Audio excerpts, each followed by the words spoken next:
সহজে ভেঙে পড়বেন না। যখন রক্তের সম্পর্কেও কেউ আপনার সঙ্গে প্রতারণা করবে, ভেঙে পড়বেন না।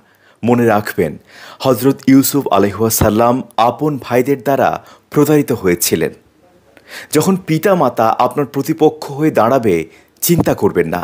মনে রাখবেন, হজরত ইব্রাহিম আলাইহিসসালাম নিজ পিতার মাধ্যমে আগুনে নিক্ষিপ্ত হয়েছিলেন। যখন ঘোর বিপদে পতিত হবেন এবং বের হয়ে আসার আর কোনো উপায় খুঁজে পাবেন না, ভেঙে পড়বেন না। মনে রাখবেন, হজরত ইউনুস আলাইহিসসালাম মাছের পেটের অন্ধকার প্রকোষ্ঠ হতে উদ্ধার হয়েছিলেন। যখন পরিবার, আত্মীয় স্বজন, বন্ধু বান্ধব, সর্বোপরি সারা দুনিয়ার দৃষ্টিতে কৌতুকের পাত্রে পরিণত হবেন, হতাশ হবেন না।